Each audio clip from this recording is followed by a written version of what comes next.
assignment, and you told us when the written assignment out that's due next Tuesday? Yes. Okay. Yes, you have problem set number 3. I have set number 3. Created that yet? No, I don't have that. Make sure you do it by next Tuesday. Yep. So they have it on their test. Is homework On Tuesday, we do number 4. Yeah. Is homework 4 on the test too? Yes. Okay. Yes. Yeah, we go over that on Tuesday, and then Thursday we have the test. Okay, thank you. It'll be fresh in their mind. Thank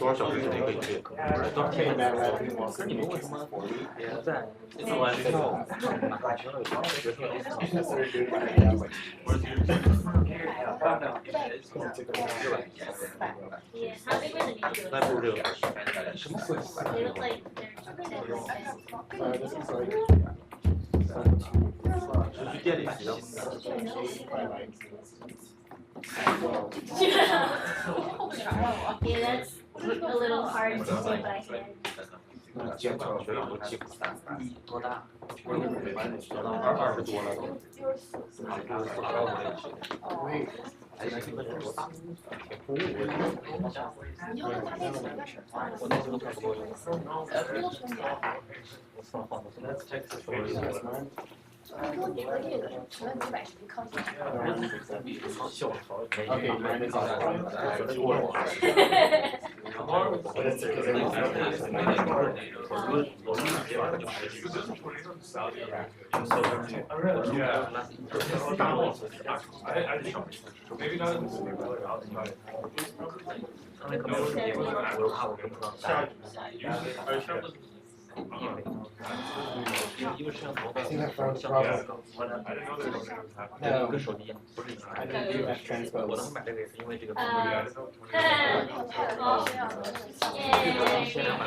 All right. Do you have any questions on what we've covered so far?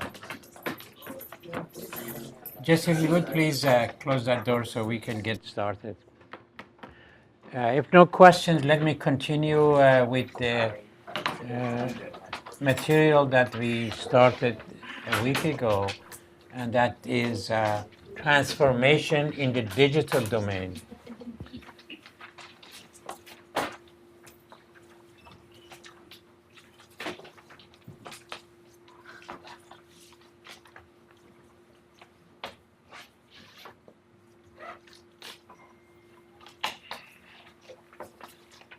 We developed 3 of these already. How to go from low pass to a low pass in digital domain, how to go from low pass to high pass, and how to go from low pass to band pass.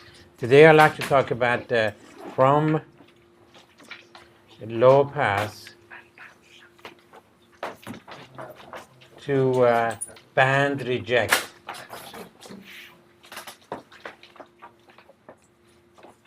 Or a notch filter, right? So if you look at the unit circle that both planes are, this is z hat, the present situation, we are in low pass. You want to go to z, which is a band reject. The unit circle, the portion that we work for the low pass is designated by an area in this neighborhood, right? To go to band reject, we go on the unit circle, but we're going to reject a portion mid-section of the frequencies. That means, say from here to here, we're going to reject both up or down. So we'll go this and that. So from one region goes to these 2 regions. This is band reject. So the transformation that will do that for us, taking this h of z hat to h of z, is if we substitute this z hat inverse that shows up in this first transfer function by the quotient similar to what we had for the band pass. but it's a little bit different. It's z to the minus 2 and then minus 2 alpha divided by 1 plus beta, z minus 1, and then plus 1 minus beta divided by 1 plus beta. In the numerator, in the denominator, you have 1 minus beta divided by 1 plus beta multiplied by z minus 1, and then minus 2 alpha divided by 1 plus beta z minus 1, or rather this is z minus 2, and then I have a plus 1 here. So you see that the order of the filter will double. Every z minus 1 will change it to something that has z minus 2. So if you have a second order filter over here, this will be fourth order. So if you want a fourth order here, you have to start with the second order. All right, let me go ahead and define what these alphas and betas are for this particular case. The alpha is defined as a ratio of two cosine. So it's a cosine of theta u, the upper cutoff frequency, plus theta L, the lower cutoff frequency, divided by 2. And then whole thing divided by cosine of upper cutoff minus the lower cutoff divided by 2. And also this is constrained, the relationship between theta u, theta L, and theta 0 to be cosine of theta 0. If you remember, for stop band, I'm doing it in the magnitude square domain, is like that. You got here to pi. This would be your theta 0, and then this is the 1/2 power. This is 1. This lower frequency is your theta L, is upper frequency theta u. So this theta u, theta 0, and theta L are constrained to go through this relationship. You must obey this every time. So that will give you alpha. For beta, we have something similar to the previous one, which is tangent of theta u minus theta L, whole thing divided by 2, and then multiplied by tangent of theta c hat for the low pass portion divided by 2. So this comes from the low pass filter. The low pass part of it, this is band stuff. The low pass part of it looks like this, and this is also pi, and these are both magnitude squares,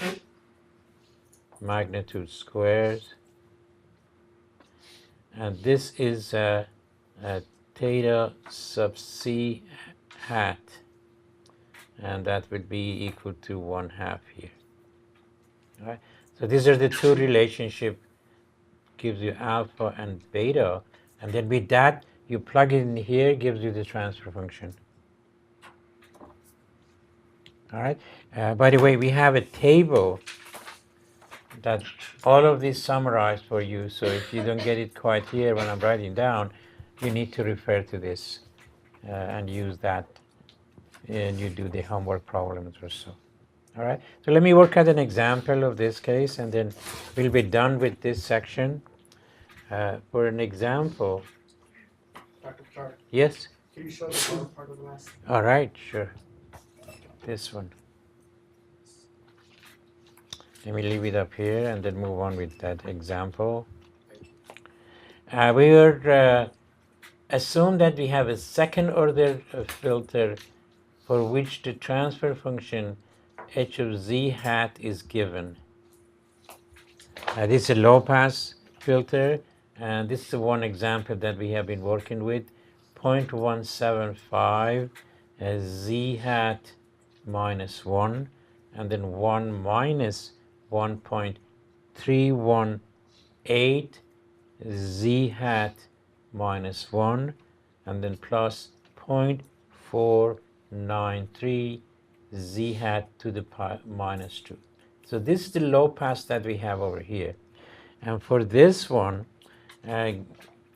where the cutoff frequency of this one, theta c hat is given as 0.16 pi. Is somewhere between 0 and pi, in this case 0.16 pi. All right. So we want to find h of z, which is a band reject. And for that, I will have theta u, the upper cutoff frequency, is given as 0.6 pi. Theta 0, the center frequency, is not given. But the lower cutoff frequency, theta L, is given as 0.4 pi. The other thing that we must be given over here also is the sampling frequency or sampling period. In this case, sampling period is given as 0.5 times second. All right. Okay.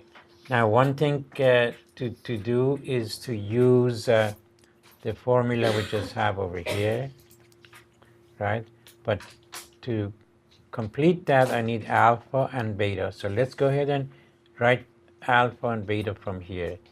So for the solution, I see my alpha is equal to cosine of theta u plus theta L divided by 2. So 0.6 plus 0.4 pi makes it 1 pi, divided by 2 will be pi over 2. The denominator will be cosine of 0.6 minus 0.4 will be 0.1 pi divided by 2, right? But regardless, this will be equal to 0 because the numerator is 0. Now, having that equal to 0, because of this constraint, I will have cosine of theta 0 must be also 0. So this will dictate my theta 0 in the transformed filter is what? What is the angle for which cosine is 0? Pi over 2. So see, we get that one. Even though this is not given over here, it has to be chosen as pi over 2. So we have the center frequency for the filter as pi over 2. This is pi 0.6, this is 0.4 pi. All right. With that, I need to go ahead and calculate my beta. Beta is from the equation that we have over here. It will be tangent of theta u, which is 0.6 minus 0.4. Both of them have pi on them. Divide that by 2. And then tangent inverse of theta c hat. What is that one? It's already given here. So we have to refer back to that one. Divide that by 2 will be 0.08 pi. All right? Use your calculator and that will give you your beta. Beta, therefore, comes out to be 0.0834. And you have the alpha already calculated to be equal to 0. And therefore, the transformation z hat is this one. Replace every z hat by these values. A quotient. Yes, please. They jumped too quickly. Why are you using inverse tangent? Because it should be tangent, sorry. Thank you for bringing these things up. I get too excited. I didn't see any tangent inverse. I just missed it and put it in here. The z hat will be equal to this quotient. And if you look at the numerator, I have now z to the minus 2. This whole thing will be 0. And then plus, I have 1 minus 0.0834 divided by 1.0834. That's numerator. The denominator, this will be 1 minus 0.80834 divided by 1.0834, and then plus 1, because this other one is also 0. So having rewritten this thing or simplified, I get two numbers.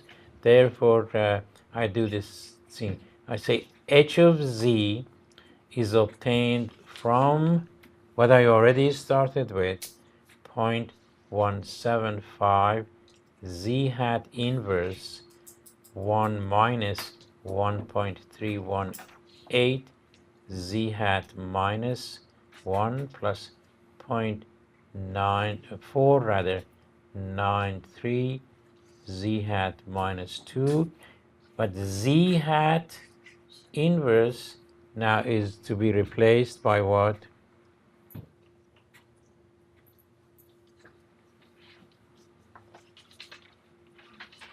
By the inverse of that one. So that would be 1, rather z hat inverse becomes a z to the minus 2 plus, sorry, this is z hat inverse also, minus 2. That whole quotient will be 0.846 divided by 0.846 z to the minus 2 and then plus 1. So I need to take every z minus 1 I see over here and plug this one in it. Where is z minus 1 in the I'm sorry. 0.846 z minus 1 plus 1. Upstairs? No. Downstairs. 0.846 z minus 1. Okay, that's the one it started. So let's see what it was. It was 0.175, right? 1 minus 1.318, Yeah. and then 0.493 z to the minus 2. Yeah, That's what we started. that's right. I see that's one z minus 1. It should be 0.846 z minus 1, not z minus 2. No, the z hat. Over here. The downstairs. Z minus 1. Up here you mean, right? Yeah, z Yeah, minus 1. right. Yeah, this is z minus 2. But in Z- the Z table, minus- in the chart, it gave us the Z minus 1. Z minus 1. Let me, you might have to correct the chart. Yeah, this is z minus 2. Yeah, this is z minus 2, which we need to correct that one. See, this is, this one is z minus 2. This is also has to be z minus 2. And also in the denominator, the 2 alpha. alpha over 1 plus beta, there's nothing. So this is, let me check the chart that we have. This is z minus 2 minus 2 alpha 1 plus beta, 1 minus beta. The denominator 1 minus beta divided by z plus beta, z to the minus 2, and the minus 2 alpha 1 plus beta, z minus 1 plus 1. Professor, in the table, it doesn't have z minus 1 in the 2 alpha. Denominator. Denominator. Oh, up here? All right. Yeah. So z minus 1. Thank you. I'm glad we all participating to correct this. It takes a community effort. All right. Any other corrections? Yeah, what I written down here is correct. This is the one we need to follow. Great. I go ahead and correct that in my master copy. And you can use that corrected one on the test. All right. So that put in there, I'm doing a little bit of mathematical algebraic manipulation. What I came up with, h of z was now a fourth order because this second order becomes fourth order. And the numbers are 0.14 z to the minus 4 plus 0.3 z to the minus 2 plus 0.148, that's a constant term. And then 0.094 z to the minus 4, and then plus 0.266 z to the minus 2, and then plus 0.237. So that is the band reject transfer function which came up from that.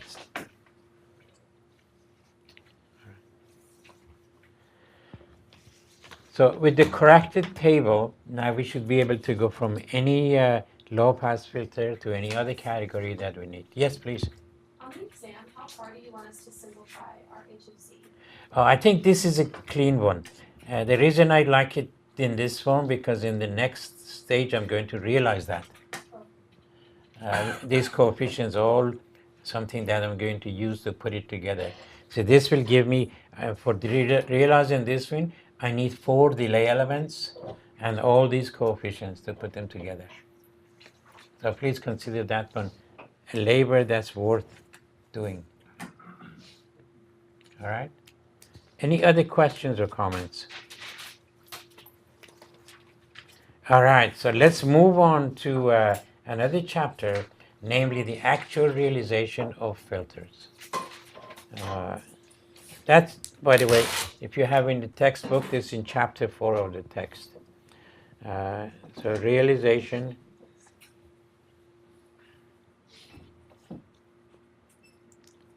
of h of z minus 1, the digital domain. In the h of s, we know how to do it, Darlington realization and all the other good stuff that we have learned. But here, there's similar realization for that. What we would like to do is to represent this h of z minus 1 as a ratio of two polynomials in z minus 1. Say a0 plus a1 z minus 1 plus a2 z minus 2, and you may have more, like the one we have over here is of fourth order. Denominator we start normalize, that means b0 is going to be 1 every time. So we take that as 1, and then we start with b1 z minus 1, b2 z minus 2, and all right. The question is that how are you going to come up with a device that if I put the, see this h of z is the ratio of the output y of z minus 1 divided by input u of z minus 1. How can I come up with the device over here such that if I put u of n, a set of data for which the z transform is this one, I will get another set of data cleaned up y of n. All right. In order to do that, let's cross multiply this thing and get some response. And as I do the cross multiplication, I like to take the inverse z transform also and write this one as y of n will be equal to, right? This one will be b1 y of n minus 1 plus b2 y of n minus 2, and so on. But I'm going to take all of them the other side. So it becomes minus b1 y of n minus 1 minus b2 y of n minus 2, and so forth. But these other ones come out with a positive. And since this is multiplied by that one, that gives you a0 u of n. So it'll be plus a0 u of n. This is data at n. And the next one will give you a1 u of what? Anybody? N minus 1. And then after that will be plus a2 u of n minus 2. All that stuff. Professor, how can you get this formula from the previous one? Or this one? Yeah. I cross multiply this one equal to that one. Okay. So I get a0 u of z minus 1. But u of z minus 1 is this one. Minus plus minus. Right. So when I take the first element of that, this will be just y of z minus 1. When you take the inverse Laplace transform, z transform, it gives you y of n. And when you have z minus 1 motive, that means it shift to the right. When you have z minus 2, 2 shifts to the right. Do you recall that? Yeah, those are the ones that we learned in the thing. All right, if that's the case, then we have one method that we can realize this filter by software.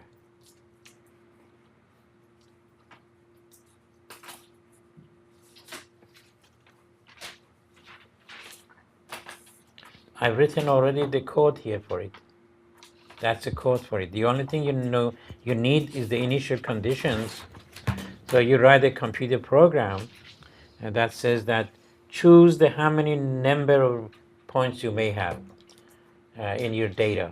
For example, it could be 10, 24, which is equivalent like 2 to the 10. So you start your process. You say y at 0 is given as a number, y0. Y at 1 is given as another number, say y1, because if you have a second order filter, for example, so let's use an example rather than writing too many initial conditions. And as an example, consider the same second order filter that we've been looking at. Is a low pass, is Butterworth, and has a transfer function 0.175 z minus 1, and then downstairs is 1 minus 1.318 z minus 1, and then plus 0.493 z minus 2. So that's the one we've been working with that. So if I compare to the one where I started over here, I have my A0, A1, A2, B0, B1, B2. They're all in here. So the next stage over here, I say do a process or loop. So do, say, until state 10, calculate y of n from this crossing that I have over here. Now let me specify how far n needs to go. Let n go, I have 0, 1, and then I need to go 2 to what? 2 to the 10. And then you calculate y of n as, now this one b1 is minus will be 1.318 y of n minus 1, right? And the next one is minus 0.493 y of n minus 2. And then upstairs I only have one name, so that'll be just A1. So it'll be A1 will be 0.175 u of n minus 1. And then that will be your answer. Then you'll be done. This is statement 10. So you reiterate this function as, since I have this and that, then I get the next one and the next one and the next one.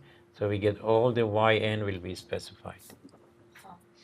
So the sequence of un that you started as an input will give you the sequence of y of n.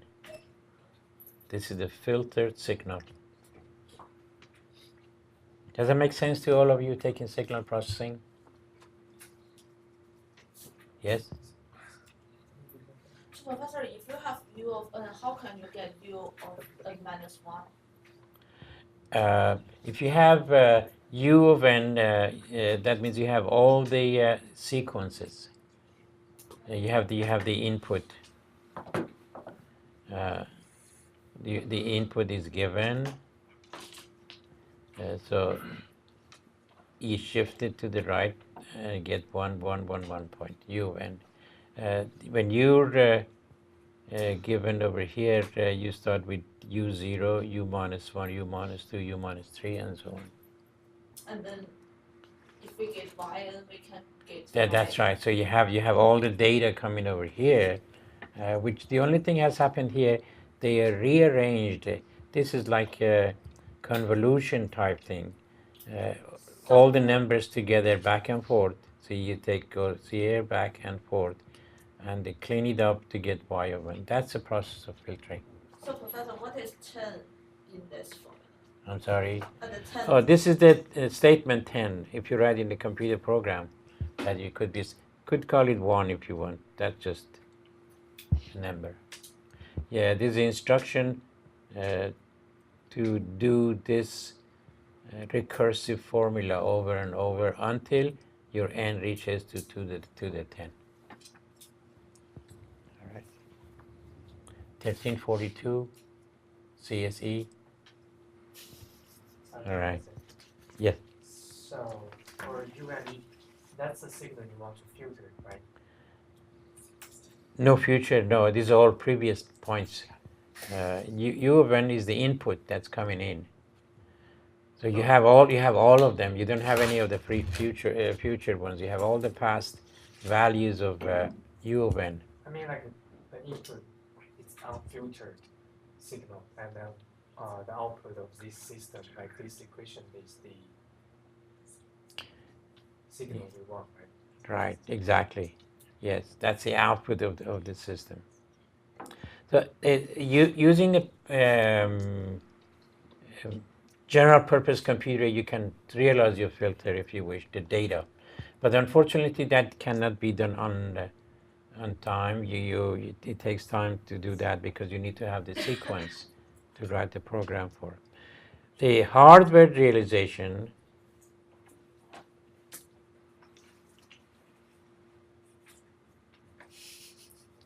there are many different ways of do that. As I mentioned, you only need a delay element and the multipliers to do that. One most common hardware realization is known as canonical realization. Let me tell you how that's done. If I have h of z minus 1 is given as a0 plus a1 z minus 1 plus ... an z to the minus n, capital N, divided by 1 plus b1 z minus 1. So this is an nth order filter, plus all the other ones until bn z to the minus n. And I want to realize that. As I said, it has an input and output. That means this is the ratio of the output to the input. But I write it in terms of some other variable x and then multiply by x over u, right? And I like to associate the x over u with the denominator. Let x over u to be equal to 1 divided by 1 plus b1 z minus 1 plus bn z minus n. And y over x to be associated with the numerator. That'll be 1 over here. The numerator will be a0 plus a1 z minus 1 all the one to an z minus n. All right. If that's the case, and if I cross multiply these over here, and keep the x out, I will have therefore x will be equal to u minus b1 z minus 1 times x, right? And then minus b2 z minus 2 times x, right? And then all the other one until minus bn z to the minus n times x. So that I get from this equation. From this other equation, I get y equal to a0 times x plus a1 z minus 1x, a2 z minus 2x, and all the other ones an z minus nx. All right, now I'm ready to put all this together and build the filter. How do I build the filter? First, I realize x. I say x is something here that I can get it as an output of a summer. This is x. How do I get it? See, look at x. I bring u from the left-hand side, right? This is my input u. And then that one goes into a summer because I need to add all these other things to it. The output of the summer comes over here. All right. Now, if this is x, I will take it down and then multiply it by a unit delay, z minus 1, right? And then I multiply it by a multiplier. I draw it this way, b1. And what do I do with that? I feed it back in here with a minus sign because it's a minus b1. Now, I also have this other term, so I need to have z minus 2. So this is x. This point over here is z minus 1x. And if I send it into another delay element, so this one becomes z minus 2x. And I take that one and then multiply it by b2, right? And then feed it back in there. And I keep doing that. The last one has z minus 1 also. And then this, what comes out here, will be a z minus n times x. And I feed this one back through a multiplier of bn. And then send it up there and add it to that. So that will give me the x. But what am I going to do with x? X is used to get y. I bring it here, x multiplied by this multiplier. So Professor, Yes. there's two circles are all summation. This one is summation. This one doesn't have to be there. You can just ignore. That's x, so I'm not going to bring anything there. So I bring a0 x multiplied by a0 and bring it to a summer. The output of which is my output y. Right? Now, but I also need a1 z minus 1x. Where would I get that? Z minus 1. Yeah, I have it here. So I bring that one over here, multiplied by a1. And then bring that one over there. These are all plus, no minus here.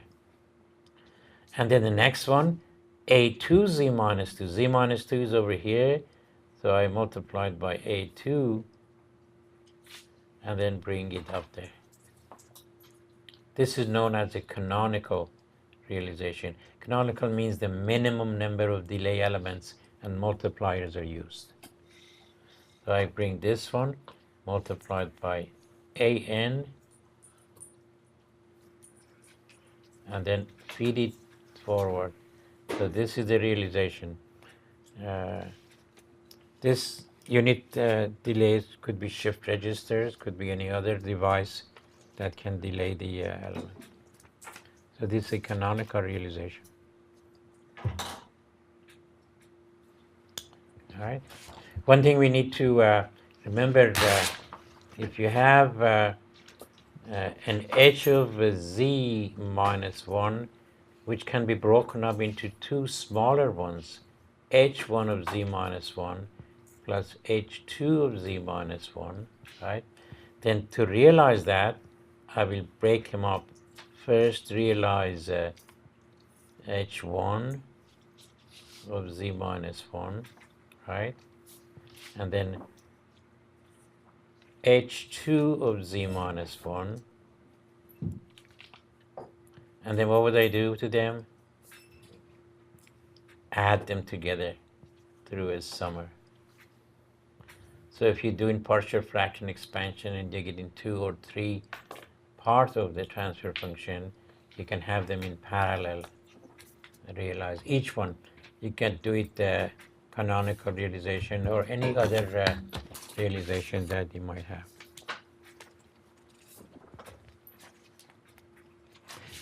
Any of these you have seen before?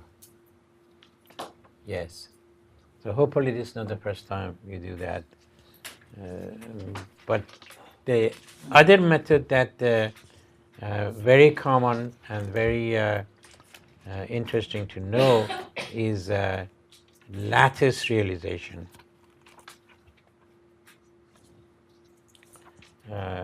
This is something similar to Darlington realization. It will keep the sensitivity of our realization the lowest, the minimum, and one needs to start with the, so let me go ahead and call it lattice realization. So we have canonical realization and then we have the lattice realization. In the lattice realization, I like to consider two cases. Case 1 is the case for which my numerator is unity.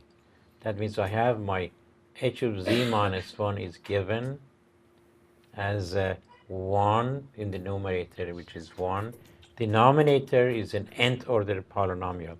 1 plus, this is important to pay attention to the coefficient numbering. I call this one A1, superscript capital N, and then z to the minus 1. And the next one will be A2, superscript N, z to the minus 2. And then I go all the way up there until the end will be A subscript N, superscript N, z to the minus n. So it's an nth order polynomial in z minus 1. And to realize that, in a famous paper in the late 1960s, an author came up with this realization. For that, we know that this is an nth order filter. So we need n delay elements.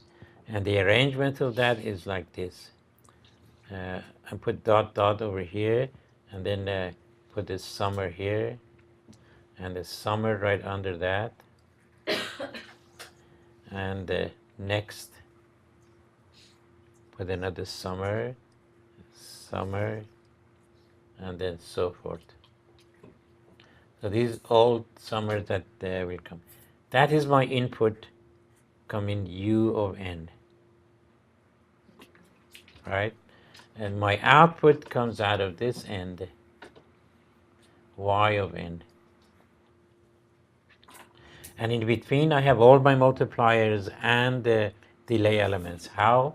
I bring this one, feed it back to this summer, and then bring it back through my first delay element.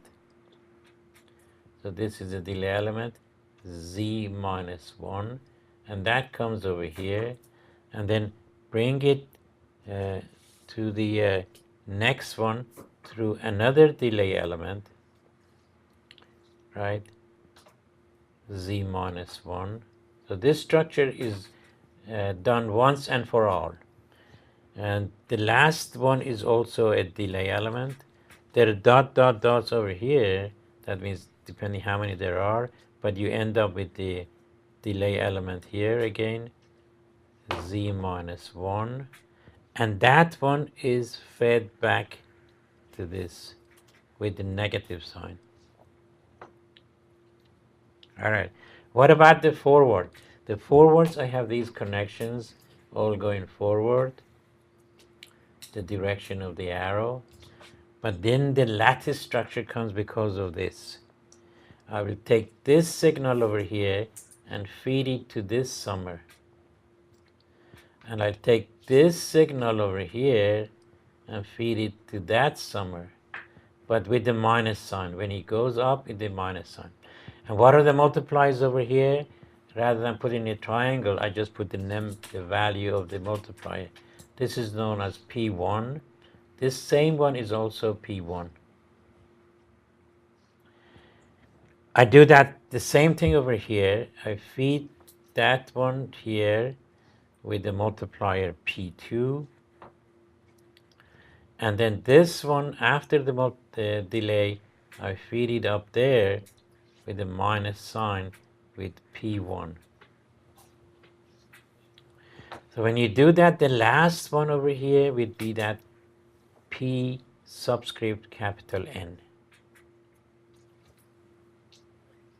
This is it. That's a realization. Professor, this is all Z minus 1 or Z minus 1? This is all Z minus 1, Z minus 1, Z minus 1. These are called unit, delay unit. Yeah. So if you have N, this will be N minus 1. Shift. Yes, please. So for for the second set of But I see what you want to say. I put that one over here, but if it's not needed, you don't have to put that one. This could come in here directly to that. There is no summer needed here because no other signal coming. okay. I was gonna actually say, is it a minus P minus 1 or P minus P2? Sorry. This is P1 coming here, Yeah. negative P1 going up there, Yeah, then this the next and then P2 coming here, and negative P2 going up there. All right, and then Pn going up there. All right, now, so all we need to do is to figure out what P1, P2, and Pn is. Those are given by the following formula. Again, we need to pay good attention because it's an 8-page paper written on that for the proof of that. We don't want to go through that, so I'm going to write down the result. Oh my God, I ended up with a used paper.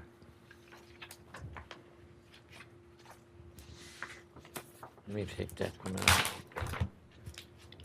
Put this away and get rolling. So what we have for these, please pay attention. This P, small p subscript small n is equal to another number, this is scalar, subscript n small superscript small n. This is different than these n's. These are all superscript capital N.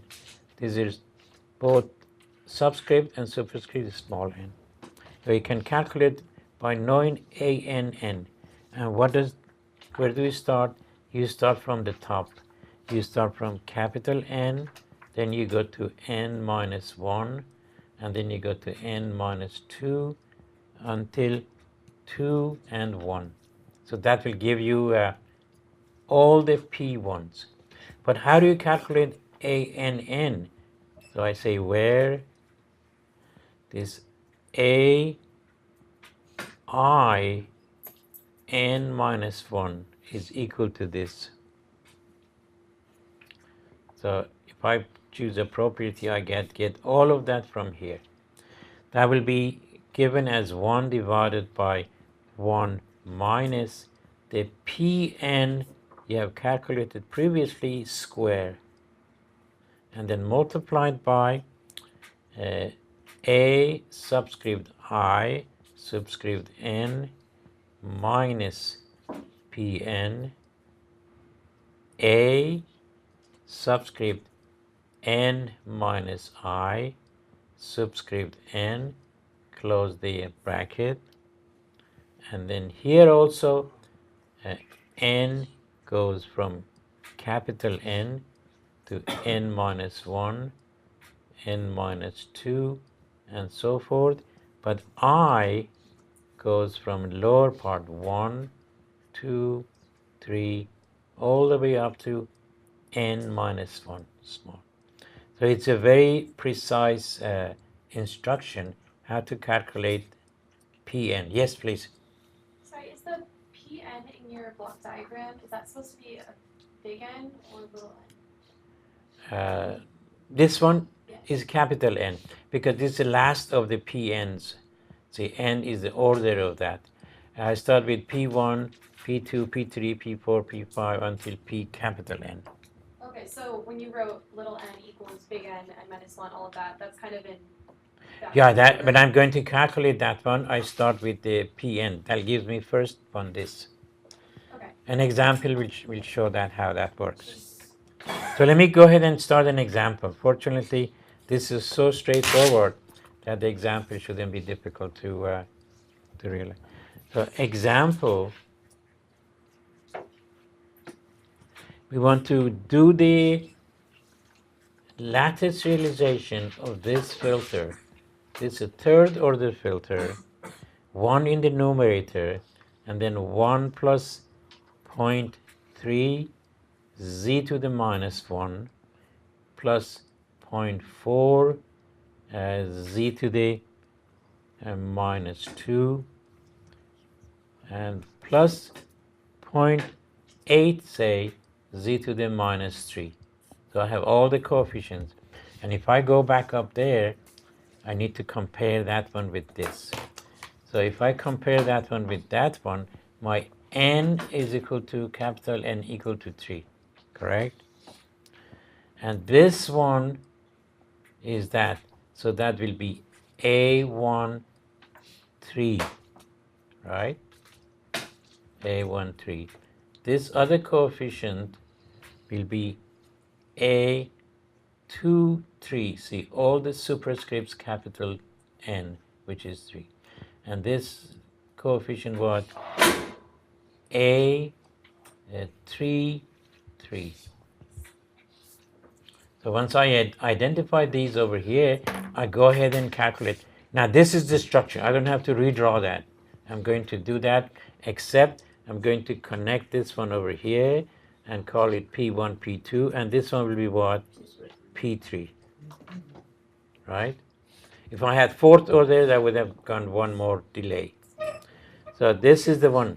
I'm going to calculate P1, P2, P3 when we are done. All right, where do I start?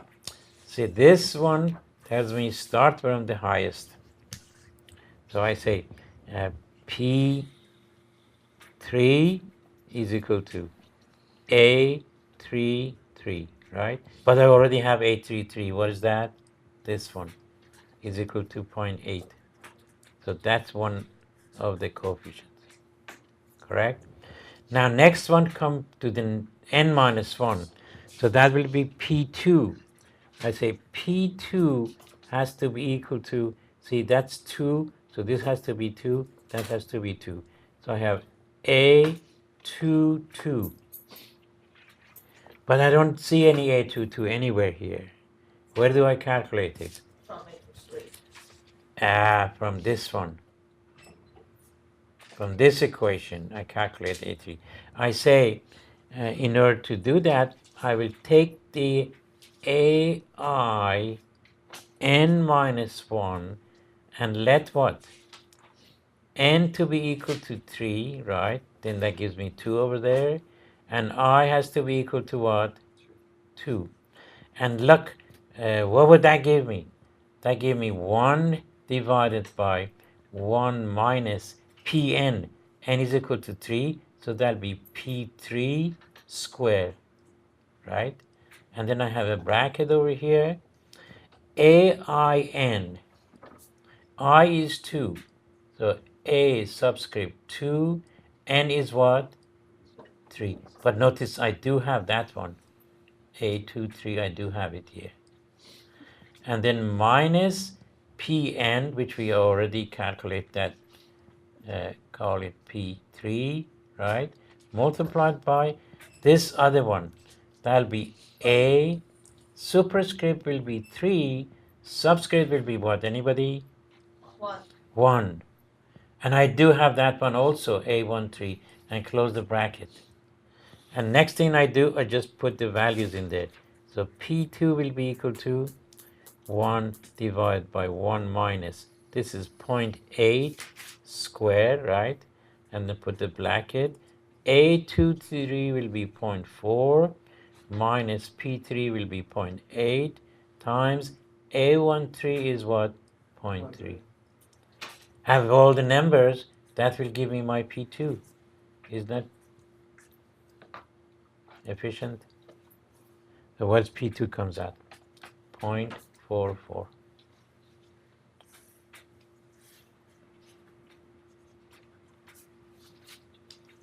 All right. Now, one more left. Let's calculate P1. To calculate P1, I need to go back up here.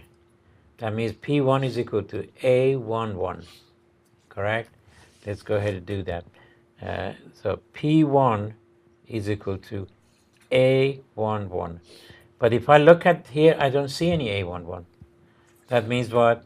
I need to calculate A11 from this equation. So I will write that one. A11 is equal to AI to the power n minus 1 if I do what? N equals 2, I equals 1. N equal to 2, I equals to 1. Thank you. All right, so let's go ahead and use this formula and do that. So that will be 1 divided by 1 minus what? Pn squared. That means P2, I already have that one. So square that one. And then open up the bracket over here. AIN. So it will be A subscript 1, superscript what? 2. But look at that, there is a hitch over here. I don't see A12 anywhere. There's no A12 to be found. But don't despair. We have a solution for that. Minus, what's the next one come here? Pn, which is what? P2. And then multiplied by A n minus I. That'll be 2 minus 1, which is 1. And the superscript's 2.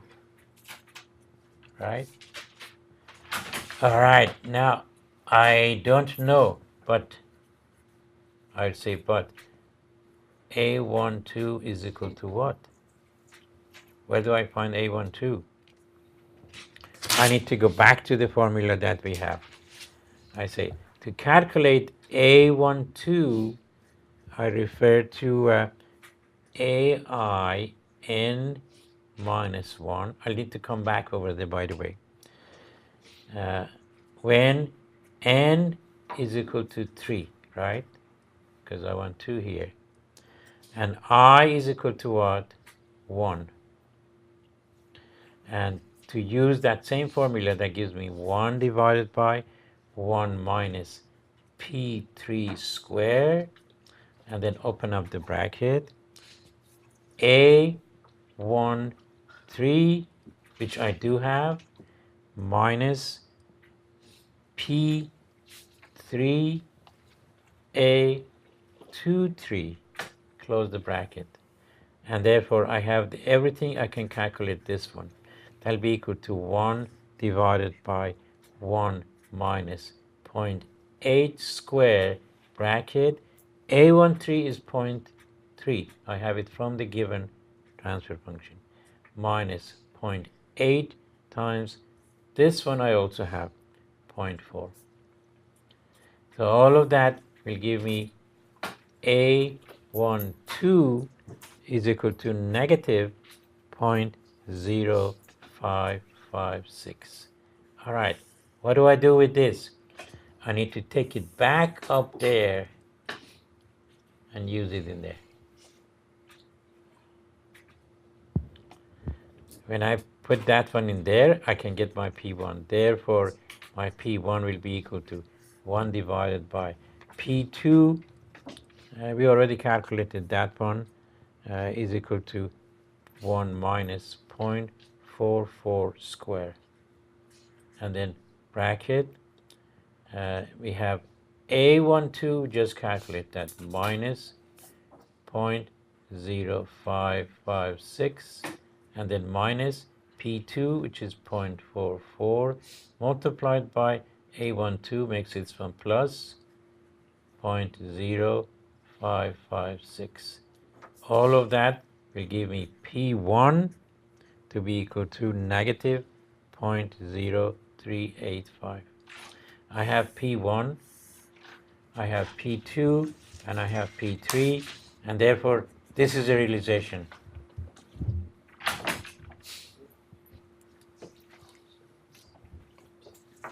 Did it make sense? Any part of it that was confusing? Hopefully not. All right, the question rises here, what if you have some numerator here? What would you do in that case? Fortunately, didn't have to do much because I'm doing that little breakup again. We've been doing it all afternoon. Yes? Oh, yeah, do you mind going back? This one? No, the final answer for P1, what's the answer for? All right. Is it this one, this one, this one?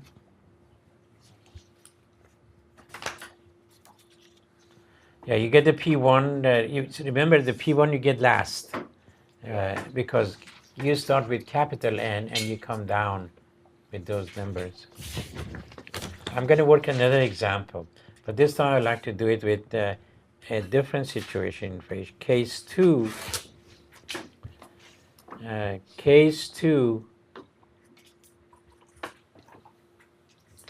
the h of z has a numerator, has an n of z minus 1, which is not quite 1, d of z minus 1. So let's start with an example, see what you can do with that one. Example. If I have both numerator and denominator which are not 1, let me consider this case that we want to realize by lattice method.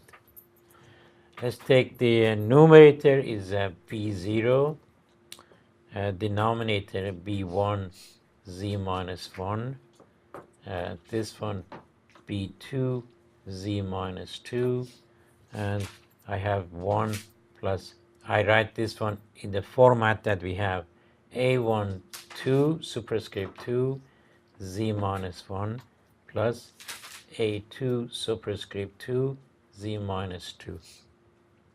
All right, to do that I will do the same thing with it. I write y divided by x multiplied by x divided by u, and we want to let y, rather x divided by u, to represent the denominator, namely 1 divided by 1 plus a1 2 z minus 1 plus a2 2 z minus 2, and y over x to represent the numerator, y over x to be equal to b0 plus b1 z minus 1 plus b2 z minus 2. All right, so I'm going to realize this one. We know how to do this. Okay, it's a second order one, so I draw it with 2 delay elements. The output of that is not y, but it is x. So the delays are sitting over here, z minus 1, and then the element that comes over here is feeding back x. Remember, it was doing y, now we do x because x is the output in this case. This one comes through z minus 1 also, and then this one is fed up there with the negative sign, and then I have these latticing structure, and I have start with P1, both of these P1, this is minus, this is P1, this last one will be what? P2.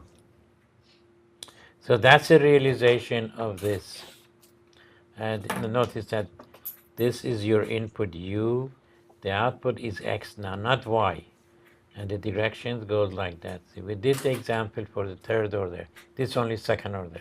Much easier to find P1 and P2. All right, you have that, but how do you realize Y from here? Another. You from here. You say my Y can be obtained from this without any more expenditure. I've already spent the delays that I needed to do, 2 of them. I cannot use any more delay elements over here. So I'm going to say I multiply x by b0 and then add it to that b1 times z minus 1x. See, if this is x, the signal here is what? Signal coming this way, z minus 1x. So that signal, I pull this one out, I pull that one out, and then b2 z minus 2x. When I come back over here, I need to get these two. Let me write that one over here. Professor is B0 X. X. Right, thank you. And this is b2 z minus 2x. All right, notice that I see over here z minus 1x. But notice that this one is not z minus 2x. Why? Because it's not only z minus 2x, but this one also comes in. Oh.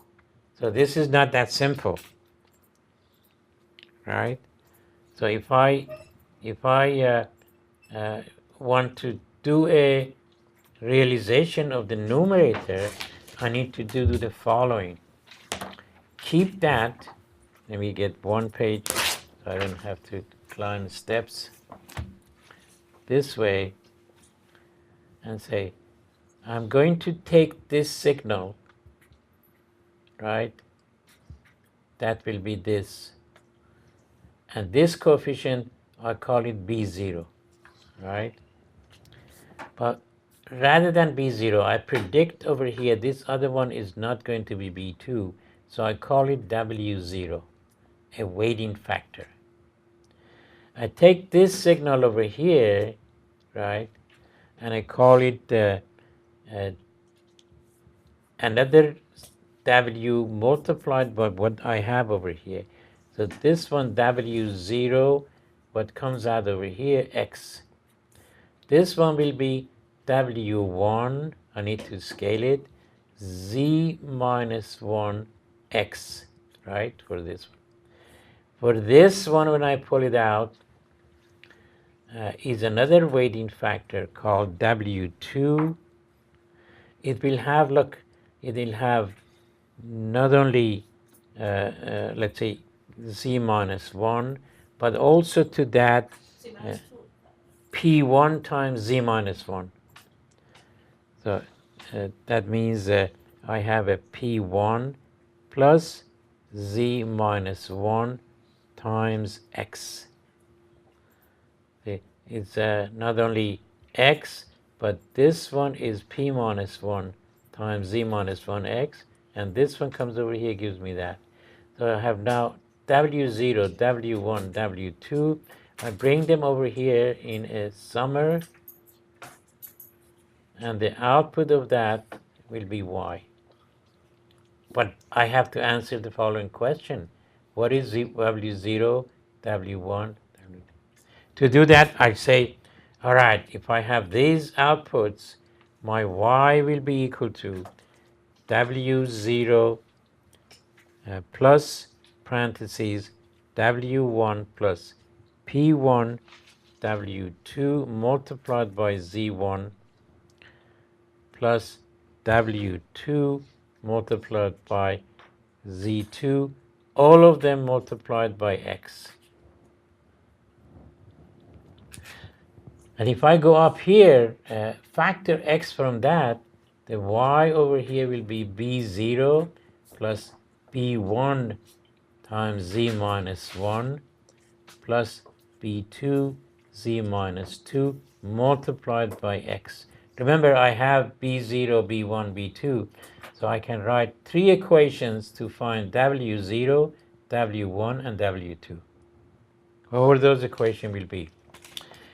I will get B0 will be equal to W0. So that's one of the equations. The other 2 equations are coupled together. One of them says W1 plus P1 W2 has to be equal to B1. And the next one will be is that W2 has to be equal to B2. And if I write this one in the matrix form, I will have this matrix that will give me the unknowns W1 and W2 from this equation. The right hand side, I have them as B1, right, and B2. The left hand side, look, I have W1 multiplied by 1, right? That will give me W1 over here. W2 multiplied by P1. This one is simply 0 and 1. So there's an equation that will give me that. So I can find that one. For the third order polynomial, I have exactly the same thing. Let me go ahead and show you the happens in the third order case. So take your time copying this. This is a better handwriting than what I'm doing here. Right? Can you read that? So I'm going to start with the example. A third order example that is both has a numerator and denominator. And I have y over x times x over u. I go ahead and find y as this combination. When I cross multiply that one, it gives me this relationship. But notice that the denominator is third order polynomial. It'll give me the third order that we started, first example, although the coefficients are different. But I draw this one, calculate P1, P2, and P3. So that's the realization of the denominator. For the realization of the numerator, I know that I can get it from existing delays. I don't have to introduce new delays in here.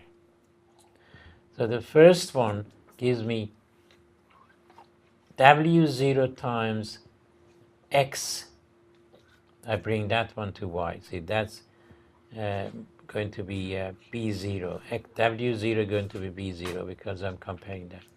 So when I write the equation of, if I tap from here, tap from there, from here, and finally here, what would I have? This one gives me W0x. I write that one down.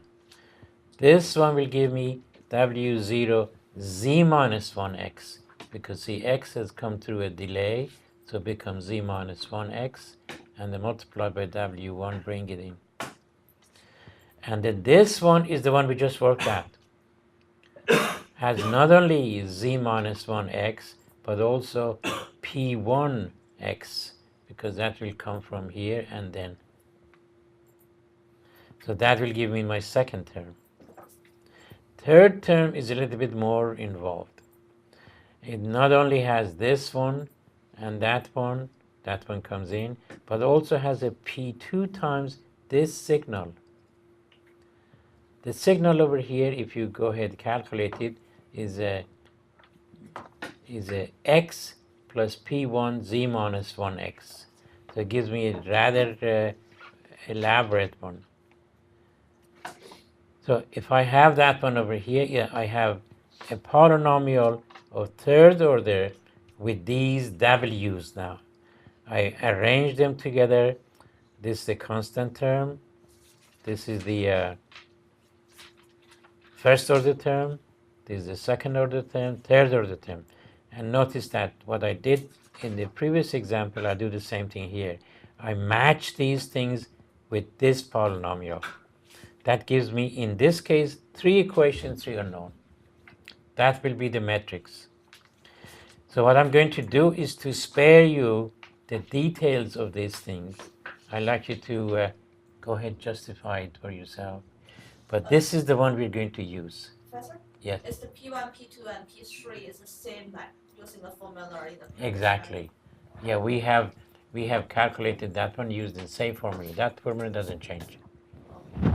So use that formula, calculate P1, P2, P3, and then do this one by tapping W0, W1, W2, W3. Now look what happens over here. So the formulas the formula you have for a third order, for n equal to 3, the metrics that you have in order to calculate these weighting factors, W1, W2, W3 is this one.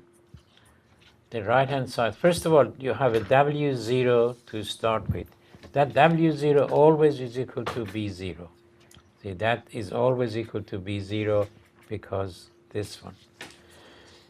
But these other ones, you have to solve this third order matrix. For the matrix, I have P1, which you already calculated that. P2, you have calculated that one. The next row will be 0, 1, and then will be P1 plus the product of P1 and P2. The last row of that will be 0, 0, 1. The right hand side are the values that you get from your denominator rather. In this case, numerator, yes, P0, B1, and B2.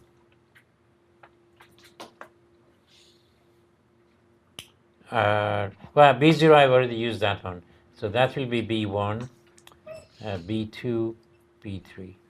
That will give you these 3 weighting factors.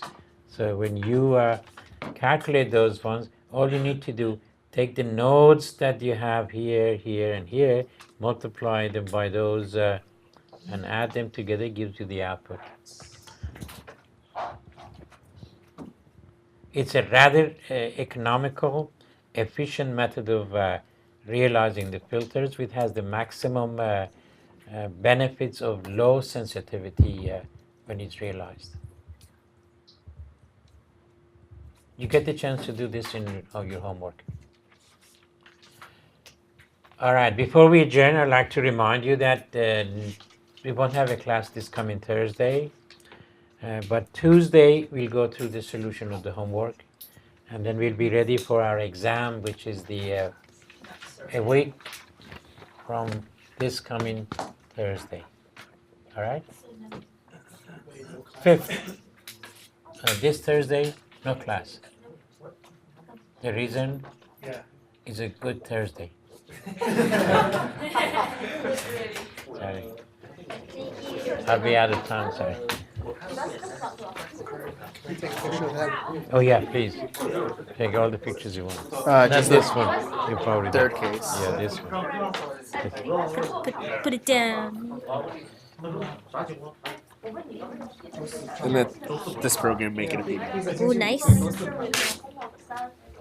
I have a question about the problem number 2. Okay, let me see if everybody, anyone picture of that. I did. Thank you. Right. And I also just needed you to sign this before you go out. Okay, okay. 好像说了一下，周四然后下周二交过去。 I have a pencil. Thank you. So it was a break last week.